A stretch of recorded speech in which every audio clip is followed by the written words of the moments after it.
Praise the Lord. தேவனுடைய வார்த்தை ஊழியத்தின் சார்பாக உங்களை அன்போடு வாழ்த்துகிறோம். இந்த லென்ட் மாதத்தில் 40 நாட்கள் 40 கேள்விகள் என்ற தலைப்பில் நாம் தியானித்துக் கொண்டிருக்கிறோம். இன்று 33ஆம் நாளில் உங்களில் தகப்பனாய் இருக்கிற ஒருவனிடத்தில் மகன் அப்பம் கேட்டால் அவனுக்கு கல்லை கொடுப்பானா என்ற தலைப்பில் நம் அருமை சகோதரி க்ளோரி மேக்ஸ்வெல் அவர்கள் பேசுவார்கள். கேட்டு பயன்பெறுங்கள், மற்றவர்களுக்கும் ஷேர் செய்யுங்கள். Praise the Lord. கிறிஸ்துவுக்குள் மிகவும் பிரியமான என் அன்பு சகோதர சகோதரிகளே, கர்த்தராகிய இயேசு கிறிஸ்துவின் நாமத்தில் உங்களுக்கு என் அன்பின் வாழ்த்துக்களை தெரிவித்துக் கொள்கின்றேன்.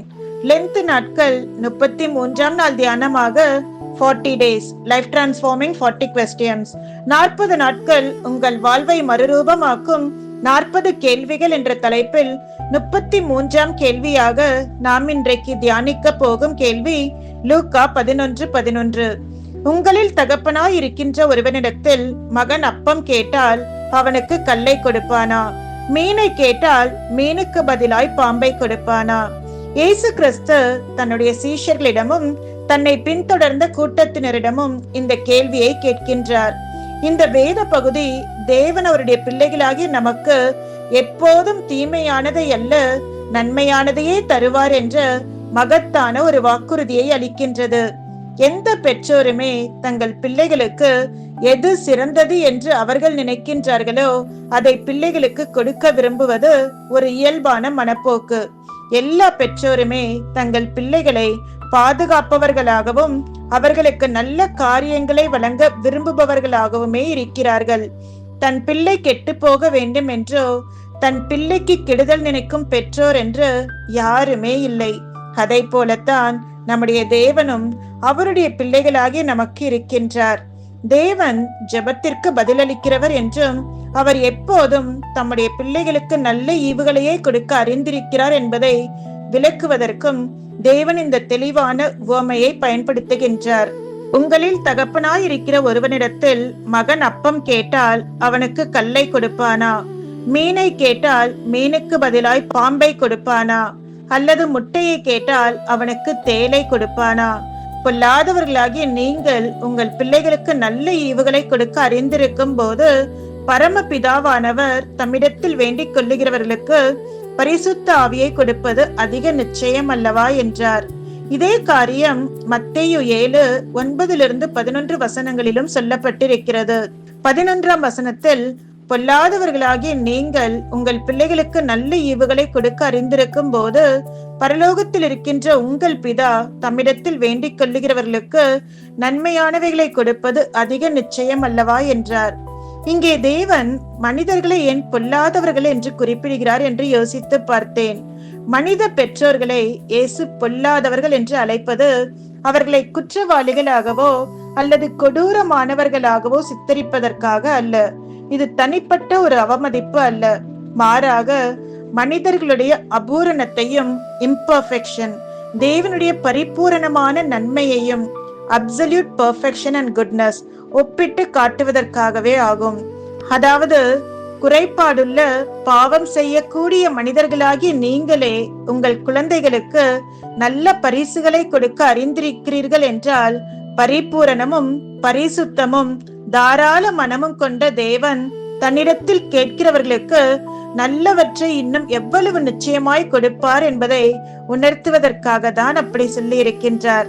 ஆம் பிரியமானவர்களே, உலக பெற்றோராகிய நாமே நம்முடைய பிள்ளைகளுக்கு தீமை செய்யாத போது நல்லவரும் நன்மை செய்கின்ற தேவனும் நமக்காக தன் ஜீவனையே பலியாக கொடுத்தவருமான நம்முடைய பரலோக தகப்பன் எப்படி நமக்கு தீமை செய்வார்? தேவன் பொல்லாதவரோ வஞ்சகமானவரோ அல்லது கொடுமையானவரோ அல்ல. அவர் நல்லவர், தீமை அறியாதவர். நம்மை ஆசீர்வதிப்பதே அவருக்கு பிரியம். நாம் அவரை நோக்கி ஜெபிக்கும் போது அவர் நமது ஜெபங்களை அசட்டை செய்ய மாட்டார், அல்லது நாம் ஜெபித்த ஜெபத்திற்கு பதிலாக தீமையான எந்த ஒரு காரியத்தையுமே அவர் தரமாட்டார். ஆனால் சில வேளைகளில் தேவன் தரும் பதில்கள் நமக்கு புரியாததாக இருக்கும். காரணம், நாம் ஜெபிக்கின்றது ஒன்றாக இருக்கும், தேவன் தருகின்ற பதில் ஒன்றாக இருக்கும். நாம் கேட்டதற்கும் கிடைத்ததற்கும் சம்பந்தமே இல்லாமல் இருக்கும். நீங்கள் ஒரு நல்ல பெற்றோர். உங்களுடைய 1 வயது பிள்ளை வந்து உங்களிடம் கத்தி ஒன்றை கொடுங்கள் என்று கேட்டதும் பிள்ளை ஆசைப்பட்டு கேட்கின்றது என்று அந்த கத்தியை கொடுத்து விடுவீர்களா என்ன? நிச்சயம் நீங்கள் அப்படி செய்ய மாட்டீர்கள். காரணம், ஒன்று, அந்த கத்தியினுடைய பயன்பாடு என்ன என்று அந்த பிள்ளைக்கு தெரியாது. இரண்டாவது, அதை பயன்படுத்தக்கூடிய பக்குவமும் அந்த பிள்ளைக்கு இருக்காது. மூன்றாவது, இப்போது கொடுத்தால் அந்த பிள்ளை அந்த கத்தியை உபயோகிக்க தெரியாமல் தன்னை காயப்படுத்திக் கொள்ளும். நாம் பிள்ளைகள் மீது எவ்வளவுதான் அன்பு வைத்திருந்தாலும் பிள்ளை கேட்ட கத்தியை கொடுத்தால் அது பிள்ளைக்கு நல்லதல்ல என்று நாம் தர மறுத்து விடுவோம் இல்லையா? அது போலத்தான் நம்முடைய ஆண்டவரும் நமக்கு தீமை தரக்கூடிய ஒன்றை நாம் ஆசைப்பட்டு கேட்டாலும் கூட தரமாட்டார். எனவே நாம் ஜெபித்தது போல நடக்கவில்லையே என்று நாம் கவலைப்பட அவசியமில்லை. நாம் ஜெபித்தும் தேவன் பதிலளிக்கவில்லை என்றால் அது நிச்சயம் நம்முடைய நன்மைக்காகத்தான் இருக்கும் என்று நாம் புரிந்து கொள்ள வேண்டும். உங்களுடைய பிரயோஜனத்திற்காக ஜெபங்களுக்கு தேவன் எப்படி பதிலளிப்பார் என்பதை சொல்லுகிறேன். பொதுவாக தேவன் நம்முடைய ஜெபங்களுக்கு 3 விதங்களில் பதிலளிக்கின்றார். 1, எஸ், ஆம். 2, நோ, இல்லை. 3, வெயிட் ஆர் நாட் எட், காத்திரு.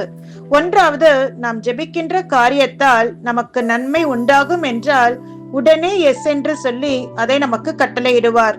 பெரும்பாலும் அது அவருடைய சித்தத்திற்கும் அவருடைய நேரத்திற்கும் பொருந்தும் போது. 2வது, நாம் ஜெபிக்கின்ற காரியத்தால் நமக்கு தீமை உண்டாகும் என்று தெரிந்தால் நோ என்று சொல்லி அதை நமக்கு தரமாட்டார். பெரும்பாலும் நம்மை பாதுகாப்பதற்காக அல்லது அதைவிட சிறந்த திட்டத்தை அவர் வைத்திருப்பார். நமக்கு கடந்த காலமும் நிகழ்காலமும் தான் தெரியும், ஆனால் அவர் நம்முடைய வருங்காலத்தையும் அறிந்தவர். 3வது, நாம் ஜெபிக்கின்ற காரியத்தை பெற்றுக்கொண்டு அதை சரியாக பயன்படுத்த தெரியவில்லை என்றால் வெயிட் என்று சொல்லி அதை பயன்படுத்துகின்ற பக்குவத்தை நமக்குள் உருவாக்கி பின்பு தருவார். இந்த வெயிட் ஆர் நாட் எட் என்பது சிக்னலில் ஒரு மஞ்சள் சிக்னல் போன்றது. இது நம்மை அவசரப்பட்டு முடிவெடுப்பதற்கு பதிலாக வேகத்தை குறைத்து பொறுமையை கடைபிடித்து சரியான கால நேரத்திற்காக காத்திருக்க நமக்கு உதவுகின்றது. ஒரு மரம் குளிர்காலத்தில் பலன் தருவதில்லை. காத்திருப்பு என்பது அதற்கான ஆயத்த காலமாகும். இந்த காத்திருப்பு காலத்தில் தேவனை அதிகமாக நம்பவும் நம்முடைய ஆவிக்குரிய முதிர்ச்சியை வளர்த்து கொள்ளவும் உதவுகின்ற ஒரு பருவம். அப்போதுதான் உங்களுக்கான ஆம், எஸ் உங்களை தேடி வரும்போது அதை சரியாக கையாள்வதற்கு அல்லது பெற்றுக்கொள்வதற்கு நீங்கள் தயாராக இருப்பீர்கள். எல்லாம் சரிதான், ஆனால் நான் ஜெபிக்கின்ற ஜெபத்திற்கு என் வாழ்க்கையில் எல்லாம் எதிர்மறையாகத்தான் நடக்கிறது. தேவன் எனக்கு தீமை செய்வாரா என்று நீங்கள் கேட்பீர்கள் என்றால் என்னுடைய பதில் நிச்சயமாக இல்லை என்பதுதான். மத்தேயு 7ஆம் அதிகாரம் 9-11 மற்றும் 1 ராஜாக்கள் 19ஆம் அதிகாரத்தில் உள்ள எலியாவின் சம்பவத்திற்கு இடையிலான ஒப்பீட்டை நான் யோசித்து பார்த்தேன். இது மனிதனுடைய கோரிக்கைகளுக்கும் தெய்வீக ஞானத்திற்கும் உள்ள வித்தியாசத்தை நமக்கு எடுத்து காட்டுகின்றது. மத்தேயு 7:11 இயேசு தம்மிடம் கேட்பவர்களுக்கு தேவன் நல்ல ஈவுகளையே தருவதாக வாக்குறுதி அளிக்கின்றார். எலியா இயேசுவின் அச்சுறுத்தலினால் சோர்வுற்று காணப்பட்ட போது 1 ராஜாக்கள் 19:4 தன் உயிரை எடுத்துக் கொள்ளும்படி தேவனிடம் வேண்டுகின்றார். இங்கு எலியாவின் ஜெபம் பயம் மற்றும் மனசோர்வினால் உண்டானதே தவிர மரணம் மீதான அவருடைய உண்மையான விருப்பம் அல்ல. சூழ்நிலையிலிருந்து தப்பிக்கும் ஒரு தேவையே ஆகும். இங்கு எலியாவின் ஜெபத்திற்கு பதிலை கொடுப்பது நன்மையா அல்லது தீமையா? நிச்சயமாக நன்மை இல்லை. இங்கு தேவன் எலியாவின் ஜெபத்திற்கு பதில் கொடுக்கவில்லை. அவர் கேட்ட மரணத்தை அவர் கொடுக்கவில்லை. மத்தேயு 7 ஒப்புமையின்படி இது ஒரு பாம்பு அல்லது கல் போன்ற தீங்கு விளைவிக்கும் ஒரு முடிவாக இருந்திருக்கும். அதற்கு பதிலாக எலியாவை அவருடைய சோர்விலிருந்து மீட்டெடுக்க அப்பம், தண்ணீர் மற்றும் ஓய்வு என்ற நல்ல ஈவை தேவன் அவருக்கு கொடுத்தார். எலியாவிற்கு எலிசாவை நியமிப்பது, ராஜாக்களை அபிஷேகம் செய்வது போன்ற இன்னும் அவர் செய்ய வேண்டிய பணிகள் அதிகம் இருப்பதை தேவன் அறிந்திருந்தார். தேவன் கூறிய வேண்டாம், நோ என்பது எலியாவை அவரது தற்காலிக விரக்தியிலிருந்து பாதுகாக்கும் ஒரு செயலாகும். பெரும்பாலும் நம்முடைய வாழ்க்கையிலும் கூட நாம் தற்போது நடந்து செல்கின்ற சூழ்நிலையை வைத்து நாம் குறுகிய பார்வையுடன் கேட்கும் காரியங்களை தேவன் நமக்கு கொடுக்காமல் இருப்பதே நமக்கு அவர் செய்யும் நன்மையாக இருக்கின்றது. தீங்கு விளைவிக்கும் நம்முடைய கோரிக்கைகளை விண்ணப்பங்களை, ஜெபங்களை தேவன் மறுக்கின்றார். எலியாவின் மரண கோரிக்கை தீங்கு விளைவிப்பதாக இருந்ததால் தேவன் அதை நிறைவேற்றவில்லை. அதற்கு பதிலாக அவருக்கு தேவன் உணவு மற்றும் ஓய்வை வழங்கினார். தேவன் எப்போதும் தீங்கு விளைவிக்கும் காரியங்களுக்கு பதிலாக நல்லதையே கொடுப்பவர். எலியா சூழ்நிலையிலிருந்து தப்பிக்க விரும்பினார். ஆனால் தேவன் அவரது வாழ்வின் மீதி பகுதியை பார்த்தார். தேவனுடைய கிரியையை பாருங்கள். மரணத்தை கேட்ட எலியா மரணத்தை பார்க்காமலே பரலோகத்திற்கு எடுத்துக் கொள்ளப்பட்டார். ஒரு தந்தை தன்னுடைய மகனுக்கு பாம்பை கொடுக்காததை போல எலியாவின் மரண வேண்டுதல் அவருக்கு தீங்கானது என்பதால் தேவன் அதை நிறைவேற்றவில்லை. தேவனுடைய பார்வை மிக விரிவானது என்பதையும் தொலைநோக்கு பார்வையுடையது என்பதையும் அவருடைய மறுப்பு ஒரு பெரிய ஆசீர்வாதமாக மாறும் என்பதையும் எலியாவின் காரியம் நமக்கு கற்றுக் கொடுக்கின்றது. வேதத்தில் பார்த்தோமானால் சங்கீதம் 92:14 கர்த்தர் உத்தமர் என்றும் என் கண்மலையாகி அவரிடத்தில் அநீதி இல்லை என்றும் சொல்கிறது. ரோமர் 9:14 சொல்கிறது, ஆகையால் நாம் என்ன சொல்லுவோம்? தேவனிடத்திலே அநீதி உண்டென்று சொல்லலாமா? சொல்லக்கூடாதே. ஆம், நம்முடைய தேவன் ஒருபோதும் தீமை செய்ய மாட்டார். அவரிடத்தில் அநீதி இல்லை. நாம் அவரிடத்தில் நன்மையை கேட்டால் அவர் நன்மைக்கு பதிலாக நமக்கு தீமையை தரமாட்டார். ஆனால் நாம் சில சமயங்களில் நன்மை என்று நினைத்து தீமையை கேட்போம். அதை தராமல் தடுத்து விடுவார். அவர் நன்மையை உருவானவர், மிகவும் அன்புள்ளவர், நமக்கு நன்மையை மட்டுமே செய்ய விரும்புபவர். உங்கள் வாழ்க்கையில் நேரிடும் தீமையான சூழ்நிலைகளையும் அவர் நன்மைக்கு ஏதுவாக மாற்றி உங்களை ஆசீர்வதிக்கவும் காக்கவும் வல்லமையுள்ளவர். மனிதர்கள் நமக்கு தீமை செய்ய நினைத்தாலும் தேவன் அதை நமக்கான நன்மையாக மாற்றிடுவார். வேதத்தில் நாம் யோசேப்புடைய வாழ்க்கையை பார்க்கும் போது இவர் யாக்கோபிற்கு 11வது மகனாக பிறந்தவர். தன் தகப்பனாகிய யாக்கோபால் அதிகமாக நேசிக்கப்பட்டார். தன் தகப்பனிடமிருந்து பல வர்ண அங்கியை பரிசாக பெற்றவர். பரலோக தேவனிடமிருந்து தரிசனங்களை பெற்றவர். இப்படி தன் தகப்பனுடைய செல்ல பிள்ளையாக இருந்த யோசேப்பை அவருடைய சகோதரர்கள் பகைத்ததின் விளைவு அடிமையாக விற்கப்பட்டு எகிப்து தேசத்திற்கு கொண்டு போகப்பட்டார். தன் சொந்த தேசத்தில் தகப்பனுடைய செல்ல பிள்ளையாக வளர்ந்தவர் தனக்கு தெரியாத புரியாத ஒரு தேசத்திற்கு அடிமையாக கொண்டு போகப்பட்டார். அங்கே போயும் யோசேப்பிற்கு நிம்மதி இல்லை. போத்திபாரின் மனைவியின் பொய் குற்றச்சாட்டால் சிறையில் அடைக்கப்பட்டார். இவ்வளவு தீமைகளை கொடுமைகளை அனுபவிக்க யோசேப்பு அப்படி என்ன தவறு செய்தார் என்று பார்த்தால் ஒன்றுமே இல்லை. ஆனால் சகோதரர்களின் பொறாமையும் அவர்கள் யோசேப்பின் மேல் கொண்டிருந்த வெறுப்பு தான் காரணம். இப்படி தீமையான காரியங்களால் நிரம்பி இருந்த யோசேப்பின் வாழ்க்கையை தேவன் அப்படியே விட்டுவிடவில்லை. அவருடைய அனாதி தீர்மானத்தின்படி எகிப்து தேசத்தின் ராஜாவாகிய பார்வோனுக்கு அடுத்த ஸ்தானத்தில் அமர்த்தப்பட்டு தீமை செய்து அவர் சகோதரர்கள் எல்லாருக்கும் மேலாக தேவன் அவரை உயர்த்தினார். யோசேப்பின் சகோதரர்கள் அவருக்கு தீமை செய்தார்கள். ஆனால் தேவனோ அந்த தீமைகள் எல்லாவற்றையும் நன்மையாக மாற்றிவிட்டார். நீங்கள் ஒருவேளை கேட்கலாம், யோசேப்பின் வாழ்க்கையில் நடந்த தீமைகளை தேவன் ஏன் அனுமதித்தார் என்று. அவர் கொடூரமானவர் என்பதால் அல்ல, மாறாக யோசேப்பின் குடும்பம் உட்பட பல உயிர்களை பின்னாளில் காக்கும் ஒரு உயர்ந்த நன்மையை நிறைவேற்றுவதற்காக அந்த தீமையை ஒரு தற்காலிக கருவியாக தேவன் பயன்படுத்தினார். சகோதரர்கள் யோசேப்புக்கு ஒரு கல்லை துரோகமாக கொடுத்தார்கள். ஆனால் தேவன் அதை பயன்படுத்தி யோசேப்பிற்கு ஒரு அப்பத்தை நன்மையாக கொடுத்தார். யோசேப்பு சிறையில் விடுதலையை கேட்டார். ஆனால் பெரிய பதவிக்கு அவரை தயார்படுத்த தேவன் அதை தாமதப்படுத்தினார். தற்காலிக கஷ்டம் அவரை அரண்மனைக்கு கொண்டு செல்லும் பாதுகாப்பான ஒரு தாமதமாக இருந்தது. யோசேப்பின் சம்பவத்திலிருந்து நாம் கற்றுக்கொள்ளக்கூடிய பாடம் என்னவென்றால், வாழ்க்கை நமக்கு ஒரு கல் போல கடினமாக தெரியும் போது தேவன் அந்த கடினமான சூழ்நிலைகளை பயன்படுத்தி நம்மை சுத்திகரித்து இறுதியில் அவருடைய சிறந்த நோக்கத்தை நிறைவேற்றும் நல்ல ஈவை நமக்கு பரிசாக அப்பமாக தருகின்றார். எனக்கன்பானவர்களே, தேவன் மனிதர்களுக்கு தீமை செய்து அவர்களை அழிக்கும் வேலையை செய்வதில்லை, மாறாக ரட்சித்து ஆசீர்வதிக்கவே விரும்புகின்றார். ஆதியாகமம் 50:20 சொல்கிறது, நீங்கள் எனக்கு தீமை செய்ய நினைத்தீர்கள், தேவனோ இப்பொழுது நடந்து வருகின்றபடியே வெகு ஜனங்களை உயிரோടെ காக்கும்படிக்கு அதை நன்மையாக முடிய பண்ணினார்.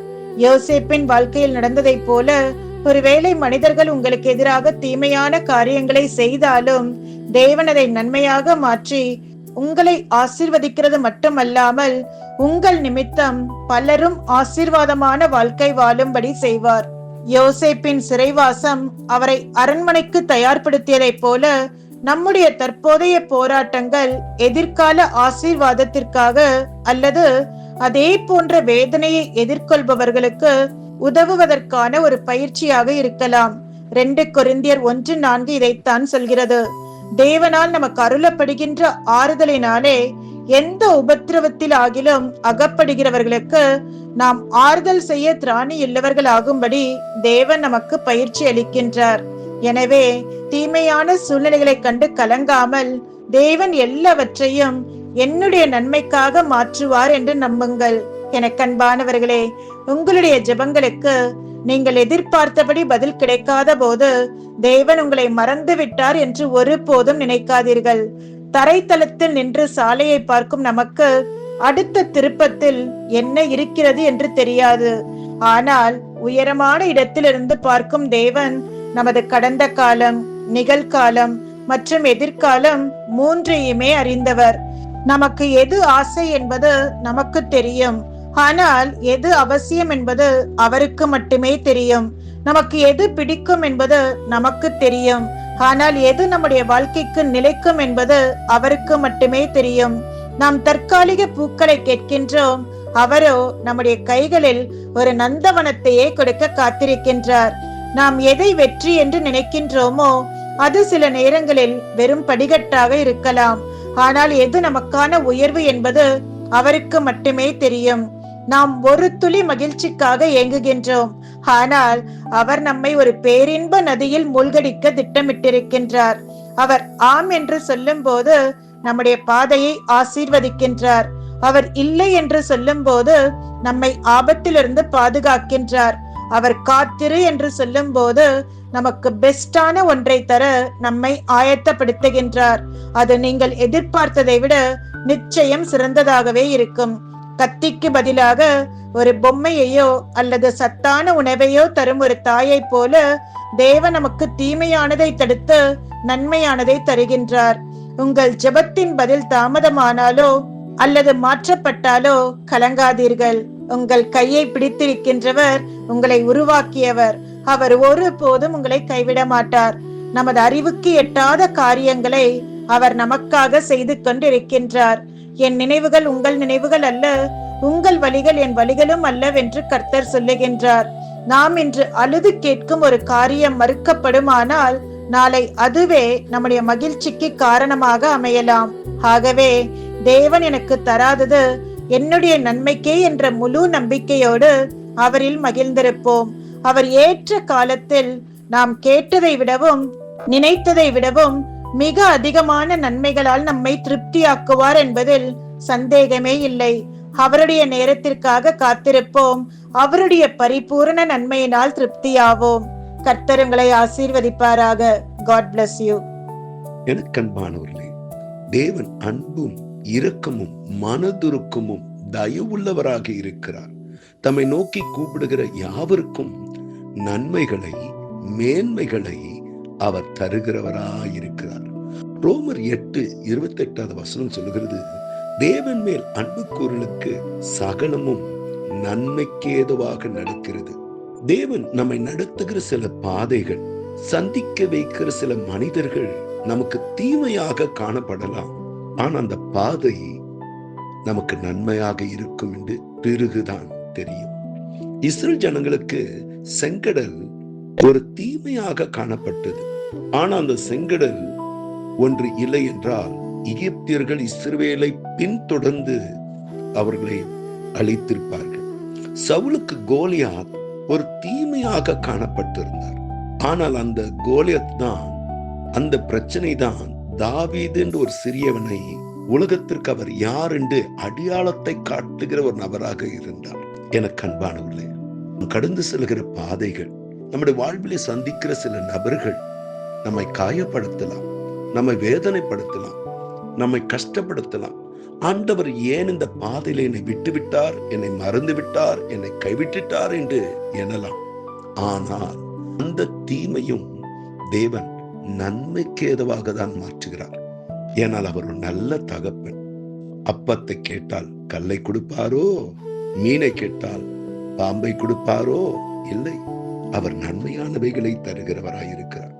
நம்ம ஆண்டவராகிய இயேசு கிறிஸ்துவை பாருங்கள். பிலாத்து அவர் மௌனமா இருக்கிறதை பார்த்தபோது அவர் என்ன நினைச்சிருப்பாரு? இவர் வாயை திறந்து பேசியிருந்தால் இந்த பாதை, இந்த கஷ்டம் அவருக்கு வந்திருக்காதே, அவசியம் இருந்திருக்காதே என்று அவர் எண்ணிருக்க கூடும்.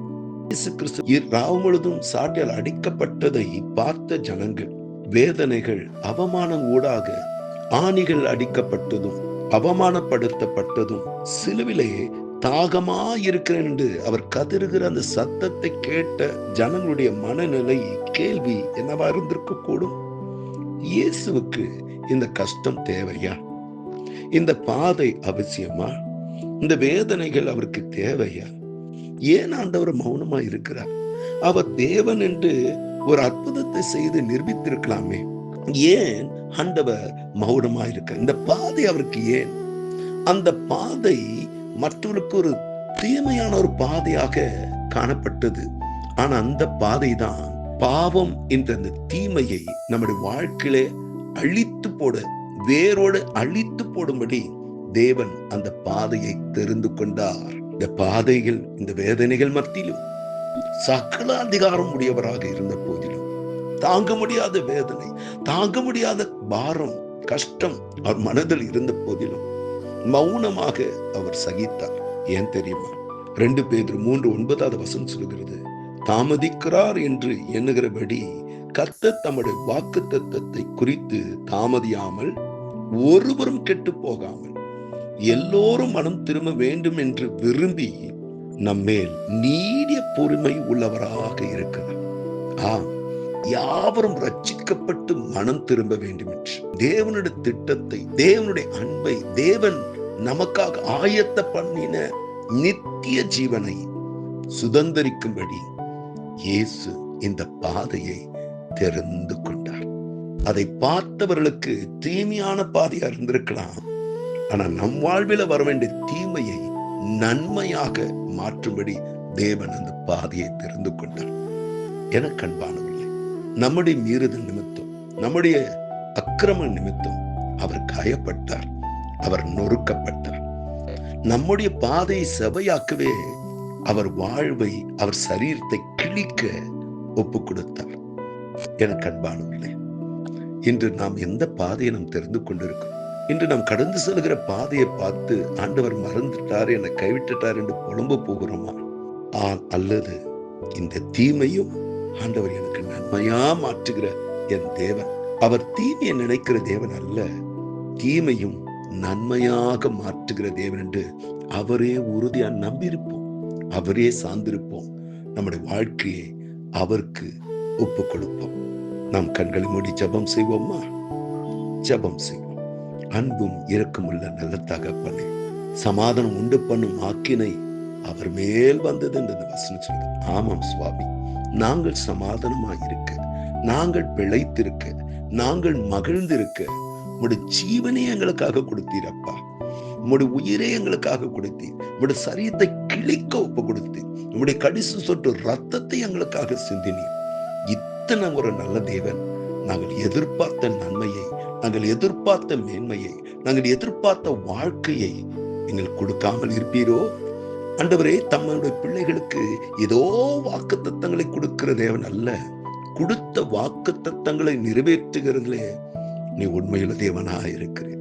அந்த ஒரு நம்பிக்கை, அசைக்க முடியாத ஒரு நம்பிக்கை, உறுதியான ஒரு நம்பிக்கை, எந்த நிலையிலும் தளர்ந்து போகாமல், சோர்ந்து போகாம, உண்மையே பற்றி, உண்மையே சார்ந்து உம்முடைய அன்பிலே நிலைத்திருக்க கிருபை செய்யுங்க அப்பா. நாங்கள் வெளிவீனம் உள்ளவர்கள், நாங்கள் குறைவுள்ளவர்கள், சூழ்நிலை பார்த்து, பிரச்சனையை பார்த்து சோர்ந்து போயிடுறோம் அப்பா. உமக்குள்ள இருந்த அதே அன்பு, உமக்குள்ள இருந்த அதே அர்ப்பணிப்பு, உமக்குள்ள இருந்த அதே உறுதியான மனநிலையை எங்களுக்கு தாங்க. உம்முடைய சித்தத்தின்படி நடத்துங்க. இயேசு மூலம் எடுக்க நீங்க ஜீவ நல்ல பிதாவே. ஆமென், ஆமென்.